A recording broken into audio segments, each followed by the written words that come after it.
Are you looking to make a professional pivot because you're no longer growing where you are? Or do you worry that others think your dreams, ambitions, or pivot are too radical? Well, you're in the right place. Welcome to the RCW Video Podcast, where women come and share their career journeys. You'll leave with a bag full of tools and be inspired to make your next move.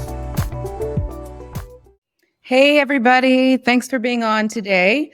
I'm here with Anjli Garg. Many of you probably remember her. She was a guest on the podcast a few months ago. You can go and listen to that episode with she and I. Anjli is an executive coach. She was my coach. She's amazing. And today we're going to talk about perfectionism. I know a lot of people deal with it. We want to talk about what it is. Where does it come from? What effects does it have on our well-being? And some tools that we can utilize to get rid of it or at least lessen it. So I know I went to Google and I said, well, I wanted to see what perfectionism meant. And before I went, I was like, oh, being perfect, that's not such a bad thing. But this is what I read. Striving for flawlessness, setting high standards for performance, being overly critical of oneself, having concerns about others' evaluations, setting rigid goals, putting excessive demands on oneself and others. So after I read that, I was exhausted. I'm just like, oh, perfectionism does not really sound like something I should be striving for. Yeah, absolutely. You're right, Rhonda. It's something ingrained in us, right? It sounds wonderful. Let's be perfect. But what does that even mean, really? If we think about it, perfection implies that there is a right way to do something. In fact, the only way to do something. That's what it means to be perfect, right? You did it exactly the way you were supposed to do it. And if you really think about it and all the things you looked up on Google, and if you think about that, there's no one right way to do anything. And one might argue that there's really ever no right way. Things shift over time as well, culturally, societally, in so many different ways. And even when we think we've done something imperfectly, sometimes it turns out that that thing that we did imperfectly was actually the best thing that ever happened to us. Has that ever happened to you? Yes. I would say regularly. Right? Exactly. Which is why it's such a toxic way to be under the spell of the perfectionism. But so many of us as high achievers suffer under that veneer of perfectionism, right? That pattern of perfectionism. Let's attain the impossible, if you will. And then that way we almost set ourselves up for failure because it's not something that, one, can be achievable, and two, we don't even know what that means. So how do you achieve something that we don't even know what it means, really? So that's interesting when you say we don't even know what it means. What do you mean by that? Well, perfectionism, like I said, implies something that is one particular way to do something, and it's the only way to do it, and there's this way to do it perfectly. But if you think about it, even if you put 5 experts in a room about any one thing, even drafting a contract, right? We're both lawyers, so we know that. Even if it's about drafting a contract, will any of those 5 people agree what it means to draft a perfect contract? Right. Or even a perfect provision within that contract? What does it mean? Right. So it sounds like we come up with our own definitions of what it means for us to be perfect. Exactly. And what it means for us to be in a state, I guess, of peace with our own decisions and choices. Maybe like skipping over a lot. Yeah, it can be. And also what I find in my experience, when I'm in my own personal experience and the experience of my clients, is it's often measured by the external, though. Because how do you measure whether you did something perfectly? It's how it's perceived by other people at the end of the day. Mm-hmm.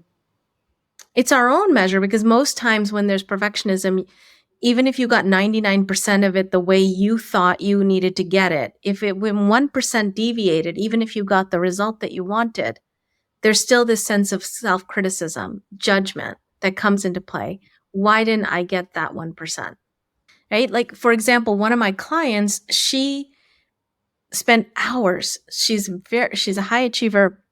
She spent hours revising, re-revising the same thing over and over again, trying to make it better and better and more perfect.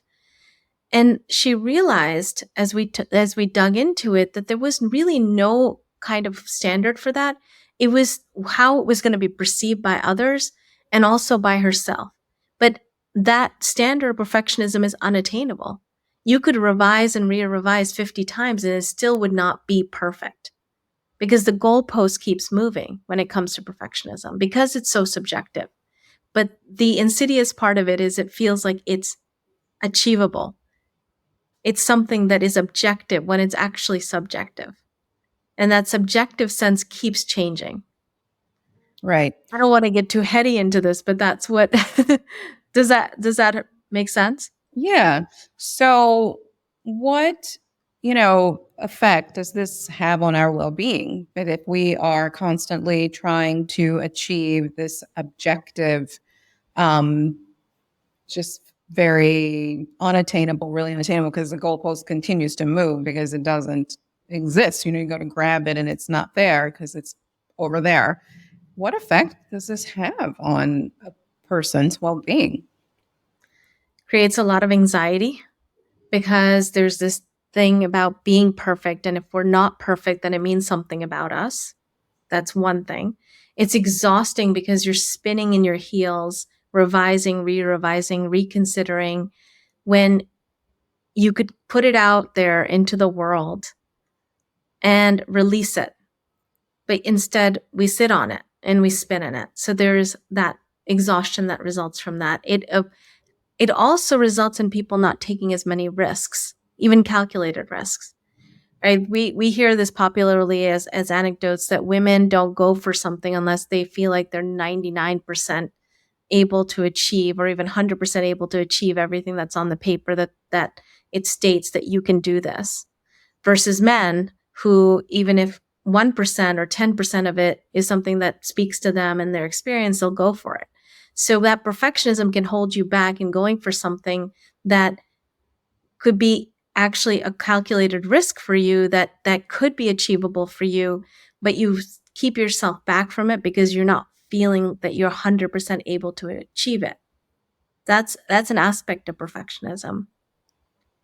It also can be used as fuel to achieve. So a lot of my clients say, but this is what's kept me striving for more, always working harder, always doing better. And that's helped me succeed in life. So there is a short-term advantage to perfectionism because it does keep you on your toes. But what happens over time is that it burns you out because you're never going to be good enough. You're never going to be good enough. Mm-hmm. And there's another aspect of perfectionism, which is that if I make one false move, it's going to be a domino that's going to set off a chain of events that's going to result in me being destitute, essentially. It's not intellectual. It doesn't make sense from a rational standpoint. It's more of a situation where you feel like if I make one mistake, then let's say I make a mistake at work, then people are going to lose trust in me. My boss is going to stop thinking that I am doing a good job. My clients will stop thinking that I'm doing a good job. I won't get the work that I used to get. I won't get put aside the promotions. I won't even be valued. And then eventually I'm going to lose my job and then I'm going to be on the streets and no one's going to want me. That's the domino that goes through. It's a subconscious thing. It's not a conscious thing. That's the fear domino that follows from that fear of making one mistake, making one thing, not doing it perfectly. Okay. So how do we fix this? How do we fix it? What are some tools? And I know it's a big question. It's not like, we have a magic wand and it can be done in 15 seconds, but what are some tools that we can start to work with to fix this? First is awareness. Awareness that you have that behavior, that it's something that's there in playing out in the background. Second is understanding that it's not something you can shift from a conscious level. As a high achiever, as someone who is highly intelligent You know that this behavior is not serving you, that is holding you back. You don't want to spend hours and hours redoing your work or not releasing your work out there because you're afraid of making a mistake. No one wants to do that. And they know that that's not serving them. But what happens is these are patterns that are playing out under the surface. So one, like I said, step one is awareness. Step two is understanding that this is not something you can change through the conscious mind and by reasoning with yourself. And number three is really finding the root cause of where that behavior came into play. What are the fears underlying it? And bringing safety to that place. A lot of these behaviors are behaviors we adopted along with perfectionism sometime in our young lives. Probably for perfectionism to avoid criticism, to avoid being cast out, not being thought of as good enough. So you're constantly proving your value, so you're kept there. You're needed, you're used, you're valued. And so it's going back to that place where did this behavior first come to play? And what is my underlying fear around it? And then bringing safety to that place. And that does require some, and what I usually do with my clients is somatic work and inner child work to help shift this at a deeper level. Because as you know, this isn't something through our work together, it's not something you can do at an intellectual level. Right. And then the final step, and I lost count of the steps, but the final step is to put in a more reinforcing pattern that helps you and serves you instead of perfectionism. Because once you dissolve that pattern, you want to put into place something that is supportive of you taking calculated risks, for example. So instead of perfectionism, it could be that I just by trying, I succeed. By putting myself out there, I succeed. By taking that step, I succeed, because it's in the doing of it. It's in the actual trying of it that I succeed, that I enjoy, as opposed to the outcome. Because perfectionism is an outcome-oriented behavior. You're on pins and needles trying to make sure that everything is right so that it's accepted. The product or whatever you're doing is accepted. You're accepted at the end of the day. This is about shifting focus from I'm being valued and accepted to I am valuing and accepting myself. And that means, what does it mean for me to value and accept myself? It means I want to do this thing that I really want to do, regardless of what happens as the outcome. And that for me is success. Great. Thank you. So let's come up with an example of trying to be perfect, and then you coach me through that situation. And so let's say parents. I'm a parent, and I want my children to be, or my parenting to be perfect. I want them to have the perfect experience as a child. And I feel like as a parent, I need to give them that. So I want them to go to the perfect school and get the perfect grades. And I'm going to get the perfect soccer coach to make sure they turn out to be the absolute best people that they can. This is probably a really big example, but perfection in parenting. And then let's say my child decides that they don't want to go to college. And I feel like I have failed as a parent because I put all of these perfect things into them, and then they make the decision that they don't want to go to college. And I just feel like an utter failure because they've made that choice. Coach me through that. Well, first I would ask you, what does it even mean for them to be a perfect child? Perfect child. Just hypothetically, perfect child is a child who does everything that I tell them to do, and they do it, and they listen to everything that I say, and they execute on what I say to the letter. And they do it with a smile. Is that really true?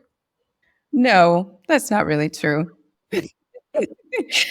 Because they're individuals, and we want them to be their own people. And as a parent, I'm supposed to be just kind of giving them the tools to move through life, to make their own decisions happily. So what's really underneath that then? What's underneath that? Maybe not so much. Certainly, I want them to be, happy people, but I want the world to see that I have done a good job with my little remarkable beings. Like I've produced these superstars according to what the world says a superstar is supposed to look like. And that's where I would ask you, what does that mean for the world to think that they're remarkable beings? Yep. And so the world, Instagram, TikTok, says they're remarkable beings when they are beautiful, like every hair in place, clothes just perfectly put together, $1 million smile. They've gotten into Harvard or Yale or Princeton. They make all A's, and they've got 10 extracurricular activities that they are like number one and all of them. And then what would that mean about you? Let's say that that's what happens. Let's say you have that child who is not a hair is out of their place. They have $1 million smile. They have gotten to Harvard or Yale and they have 10 perfect activities. Let's say that's the case. What would that do for you? So for me, that would just make me exhausted to always, one, because I'm not even really taking the time to figure out what I want for my own child or what my child wants for themselves. So it's almost like I'm in this I'm in a false place. I'm not in a real place. I'm not in a conscious place. I'm not consciously sitting with my own desires and feelings. So I imagine kind of being in this false limbo, fake place for an extended period of time would be damaging somehow, be numbing. And then to the child, to my children, I'm sending the message to them that you can't be who you are. You don't, like, they're going to mirror my behavior. They're going to live in this place of falsity, not being in touch with their own feelings, or at least acknowledging and validating their own feelings. So it feels treacherous. It feels very lonely, very, very, it feels bad. That's when you've thought about it, right? But when the original question came up that I want my children to be this way, and I know you're kind of putting up a straw man, right? Yeah. But if you're actually the person who is feeling this way, that I want my kids to be this way, and let's say they are, how would you then feel? Like, what would it do for you? Why is it important for you that they are Instagram worthy, if you will? Because the world is going to give me a star. They're going to say, I've done a good job, according to the world's standards on how to raise a child. And that's going to make me feel good. I'm getting this external validation. And it makes me feel good.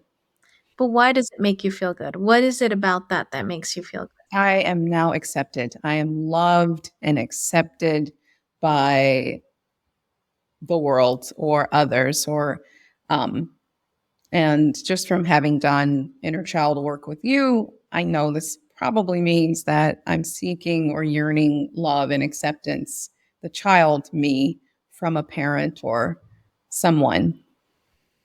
So there's that desire, and this is completely normal. We all do this, right? This is understandable. We want to be approved of and to be loved and accepted and thought that we are of value by the world. Because that's been the way that we've been taught to define our own worth and self. If others love us and accept us, and plus it's primal, right? We live in communities, it's evolutionary. It's not that long ago that if you lived alone, that probably meant death. It's only in very short amount of time in modern society that we can live by ourselves and still be safe. Physically and just personal safety alone, let alone food, shelter, and all of that. So there is a primal desire to be accepted and belong and be part of a society and thought well of. But even beyond that, there's this whole focus that we have of being validated by the world. And that is the only way to measure our value. And if that Instagram worthy kid isn't there, and as a result, the world is throwing shade on you, then it's an evaluation of you as your worth, not as a parent. It goes to the core that I myself and then just not have enough value. I'm not worthy. I'm not good enough. So it becomes like that domino that I talked about. It's not about the child. It's not about even you as a parent. It becomes about you at its core. Not you, Rhonda, but that feeling of if this doesn't happen, then I have no value. That's the domino that it goes to. And then, yes, to your point, we would do the work of how do we bring that sense of worth and value from your own self so that whatever happens in the outside world, those challenges still remain, but it doesn't go to that core of your sense of self where you just collapse inwardly as a result of it. Wonderful. Yeah. This has been great. Perfectionism, everybody, not a good thing, not something we should be striving to be. It's hard to do this, right? And I want to be very clear with people. This is from my own hard-won experience. I'm not speaking to you from some pedestal. This is something that I've struggled with in my life. As an immigrant, as a woman of color in corporate America, being self-made, these are things that come in and creep in because you do feel like if you make one false mistake, one thing is not done perfectly, it's going to have this domino effect. And that's it. Life will be over. No matter how many times life shows you that it's not over when you make those so-called mistakes. And that's another conversation altogether. What is a mistake even? But in any case, I do want to put that out there so that it's not neither one of us is talking at anyone. We're just speaking from our own personal experience and also to tease out this thing that does affect us and brings us down ultimately, even if it feels like it's serving us in the moment. Exactly. Thank you, Anjli. Thank you, Rhonda.